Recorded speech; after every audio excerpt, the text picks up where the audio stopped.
Merayakan kelahiran sang buah hati identik dengan rasa syukur kepada Tuhan Yang Maha Esa atas apa yang didapat orang tua.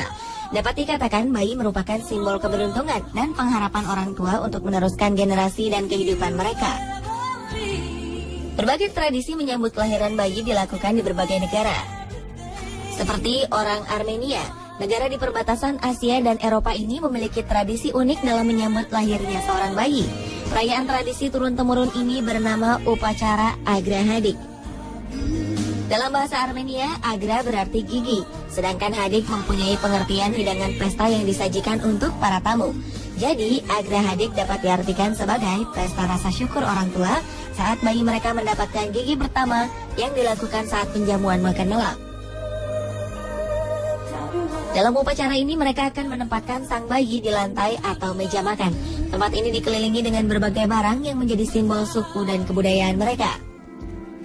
Barang-barang di sekeliling bayi ini diprediksi akan menjadi alat untuk bekerja yang akan digunakan bayi di masa depan. Kemudian bayi ini akan dibiarkan untuk memilih barang mana yang mereka sukai. Setiap barang memiliki arti dan makna yang berbeda. Sebuah Alkitab kecil biasanya melambangkan kegiatan ilmiah atau agama. Pisau melambangkan profesi dokter. Alat musik melambangkan profesi pekerja seni. Gunting mewakili profesi penjahit.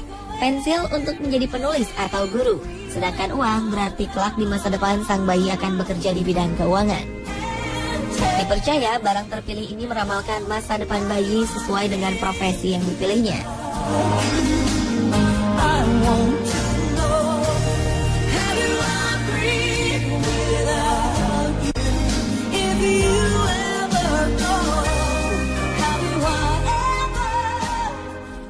Kaulah indah, keringgian,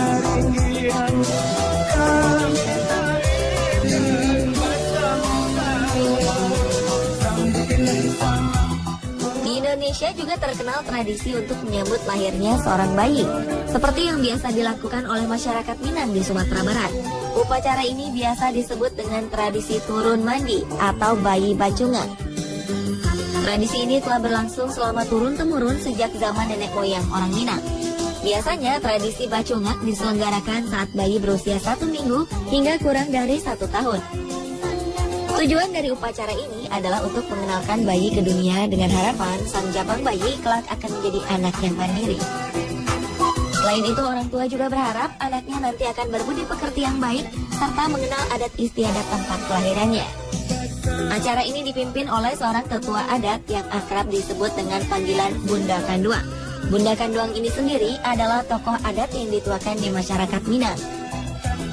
Tradisi bayi bacungak ini dimulai dengan pengajian terlebih dahulu yang dilakukan oleh seluruh tamu yang hadir. Sebagian besar tamu yang datang adalah dari kaum ibu-ibu. Acara dimulai dengan pembacaan ayat suci Al-Quran. Acara pengajian ini merupakan sebuah ritual wajib yang harus dilakukan sebelum melaksanakan tradisi bayi bacungan. Setelah pengajian selesai, maka sang jabang bayi akan dibawa keluar dari kamar dan memulai prosesi mandi. Bayi dibawa mengelilingi hadirin yang berdiri. Selama sang bayi berputar, para tamu akan mengucapkan selamat dan mendoakan bayi ini. Setelah itu, para hadirin yang telah memberikan selamat kemudian disematkan sebuah bunga oleh Bunda Kanduang. Selain sebuah bunga, para hadirin juga diberikan wangi-wangian.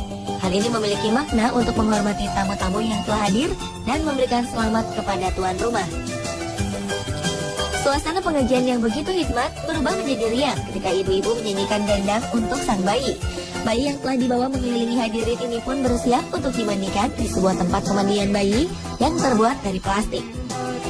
Tradisi ini dulunya dilakukan di sebuah tempat pemandian seperti sungai atau sumur yang dikeramatkan. Hingga tradisi ini akhirnya berkembang dan cukup dilakukan di rumah dengan cara memakai bak mandi khusus bayi. Di masyarakat Minang, khususnya wilayah Pariaman sendiri, mempunyai kebiasaan tradisional yang unik tentang mandi bayi seperti ini. Dikisahkan ketika orang tua si bayi mempunyai nazar atau janji untuk mengajukan permohonan, maka ketika permohonan ini terkabul, orang tua bersangkutan harus melakukan tradisi turun mandi ini di sumur tua dekat makam Syekh Burhanuddin. Beliau adalah penyebar agama Islam di tanah Minang. Sumur tua ini konon tidak pernah kering airnya, walaupun musim panas dan warga mulai kekurangan air lantaran dilanda kekeringan. Bayi yang telah dimandikan kemudian dipangkas beberapa helai rambutnya. Dan Bundo Kanduang melakukan lempar sebuah parang ke halaman rumah. Arti dari kegiatan ini adalah untuk menangkal nasib buruk dan menghindar dari segala jenis hasutan setan ke bayi kelak. Setelah itu bayi ditidurkan di ranjang dan para tamu akan mendendangkannya hingga ia tertidur. Dendang yang dinyanyikan ini berisi kata-kata pujian dan doa untuk keselamatan bayi. Setelah bayi tertidur, tuan rumah akan menyuguhkan makanan untuk tamu-tamu yang datang. Ini sebagai tanda terima kasih untuk doa dan perhatian para tamu kepada sang jabang bayi. Sayangnya, kebiasaan yang berakar dari adat istiadat asli Minangkabau ini mulai ditinggalkan karena arus modernisasi masyarakatnya. Dahulu, tradisi ini dilakukan oleh setiap anak yang baru lahir. Kini, selain modernisasi, faktor ekonomi menjadi alasan masyarakat Minang untuk tetap mampu mempertahankan tradisi asli khas Indonesia ini.